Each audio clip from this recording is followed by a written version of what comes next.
ഇടതുമുന്നണിയിൽ തുടരുമെന്ന് പ്രഖ്യാപിച്ച കേരള കോൺഗ്രസും ഇത്തവണ അധിക സീറ്റുകൾ ആവശ്യപ്പെടുന്നതായിരിക്കും.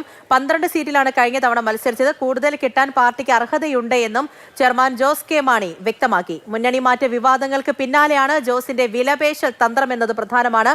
ഭരണപക്ഷത്ത് നിൽക്കുമ്പോഴും കർഷകർക്കും മലയോര ജനതയ്ക്കുമായി സമരം നയിച്ചെന്നും ശക്തമായ നിലപാട് സ്വീകരിച്ചുവെന്നും ജോസ് ഓർമ്മിപ്പിച്ചു. ഇപ്രാവശ്യം 13 സീറ്റ് മിനിമം എങ്കിലും അത് വേണം. അത് മാത്രമല്ല, അതിൻ്റെ അപ്പുറത്തേക്ക് എത്രമാത്രം കടക്കാൻ കഴിയും എന്നുള്ളതും ചർച്ച ചെയ്യണം എന്ന് പാർട്ടി തീരുമാനമെടുത്തിട്ടുണ്ട്.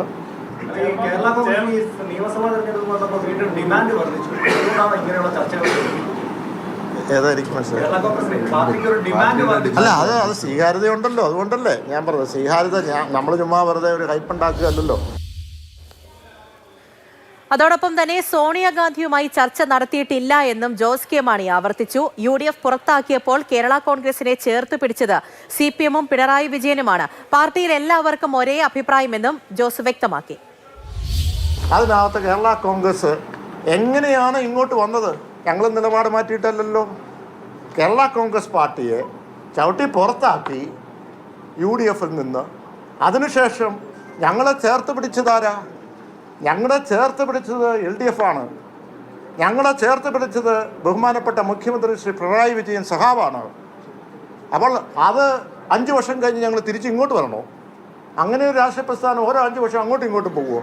ആ നിലപാടിൽ തന്നെയാണ്, ഉറച്ചാണ്.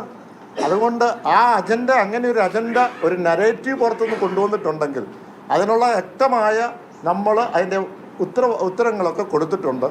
ആ നിലപാടിൽ തന്നെയാണ് കേരള കോൺഗ്രസ് മുന്നോട്ട് പോകുന്നത്. പ്രദീപ് ജോസഫ് വിവരങ്ങളുമായി ചേരുന്നുണ്ട്. പ്രദീപ്, ഇടതിനോട് ചേർന്ന് തന്നെ പോകും എന്നതായി ഇപ്പോൾ വ്യക്തമാക്കിയിട്ടുണ്ട്. അതോടൊപ്പം തന്നെ കൂടുതൽ സീറ്റുകൾ വേണം എന്നുള്ള തരത്തിലൊരു വിലപേശൽ തന്ത്രവുമുണ്ട്.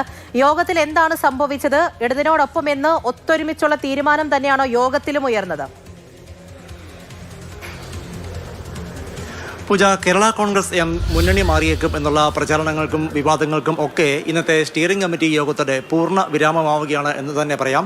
ഇടതുപക്ഷത്തോട് ചേർന്ന് തന്നെയാകും ഇനി മുന്നോട്ടുള്ള യാത്രയെന്നാണ് ജോസ് കെ മാണി സ്റ്റിയറിംഗ് കമ്മിറ്റി യോഗത്തിന് ശേഷം അസന്ധിഗ്ധമായി വ്യക്തമാക്കിയത്. രാവിലെ സ്റ്റിയറിംഗ് കമ്മിറ്റി യോഗത്തിന് അദ്ദേഹം എത്തിയത് തന്നെ പാർട്ടി ഓഫീസിന് കുറച്ചപ്പുറത്ത് വാഹനം നിർത്തി MLA-മാരെയും ഒപ്പം മുതിർന്ന നേതാക്കളെയും കൂട്ടി ഇറങ്ങി നടന്നാണ്. അതായത് പാർട്ടി എന്നും ഒറ്റക്കെട്ടാണ് എന്ന് മറ്റുള്ളവരെ വ്യക്തമാക്കുന്നതിന് വേണ്ടിയാണ് അദ്ദേഹം അത്തരത്തിൽ നടന്നു വന്നത്. സ്റ്റിയറിംഗ് കമ്മിറ്റി യോഗത്തിൽ ഈ മുന്നണി വിടുന്നത് സംബന്ധിച്ച് വന്ന വാർത്തകളെക്കുറിച്ച് ഒരു ചർച്ച വേണ്ട എന്നുള്ള നിലപാടായിരുന്നു ജോസ് കെ മാണിക്ക്. കാരണം യഥാർത്ഥത്തിൽ അങ്ങനെ ഒരു ചർച്ചയോ ആലോചനകളോ നടന്നിട്ടില്ല. ഇല്ലാത്ത ഒരു വിഷയത്തെക്കുറിച്ച് എന്തിന് ചർച്ച ചെയ്യണമെന്നായിരുന്നു അദ്ദേഹം ചോദിച്ചത്.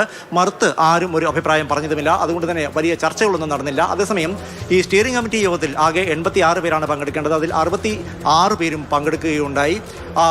പാർട്ടി ചെയർമാൻ എടുക്കുന്ന എല്ലാ തീരുമാനങ്ങൾക്കും സ്റ്റിയറിംഗ് കമ്മിറ്റി യോഗം പൂർണ്ണ പിന്തുണ പ്രഖ്യാപിക്കുകയും ചെയ്തിട്ടുണ്ട്. സ്റ്റിയറിംഗ് കമ്മിറ്റിക്ക് ശേഷം നടന്ന വാർത്താ സമ്മേളനത്തിൽ കഴിഞ്ഞ 5 വർഷം കേരള കോൺഗ്രസ് എമ്മിന്റെ ഇടപെടലിലൂടെ നടത്തിയ ഭരണനേട്ടങ്ങൾ ഓരോന്നും ജോസ് കെ മാണി എണ്ണി പറയുകയായിരുന്നു. വനം വന്യജീവി നിയമം, വന്യജീവി ആക്രമണങ്ങളിലെ ഇടപെടൽ, തെരുവുനായ പ്രശ്നത്തിലെ ഇടപെടൽ, ഒപ്പം EWS, ഭിന്നശേഷി അധ്യാപക നിയമനം, അങ്ങനെ തീരദേശത്തും മലയോരത്തുമെല്ലാം ഓരോരോ കാര്യങ്ങളിലും പാർട്ടി നടത്തിയ ഇടപെടലുകൾ അദ്ദേഹം എണ്ണി പറഞ്ഞു.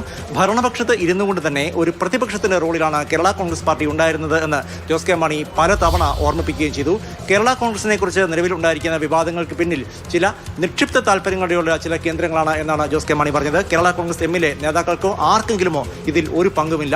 മറ്റു ചില ലക്ഷ്യങ്ങളോടെ തീർച്ചയായിട്ടും അങ്ങനെയാണെന്ന് വാർത്താ സമ്മേളനത്തിൽ പറഞ്ഞത്. എന്തായാലും ഇടതു മുന്നണിയിൽ തുടരും എന്ന് തന്നെയാണ് പ്രഖ്യാപിച്ചിരിക്കുന്നത്. ഒപ്പം തന്നെ അധിക സീറ്റുകൾ ആവശ്യപ്പെടും, അതിന് അർഹരാണ് തുടങ്ങിയ കാര്യങ്ങൾ കൂടി ജോസ് കെ മാണി ഇന്നത്തെ യോഗത്തിന് ശേഷം സംസാരിക്കുകയും ചെയ്തിരുന്നു. പ്രദീപ് ജോസഫാണ് വിവരങ്ങൾ നൽകിയത്.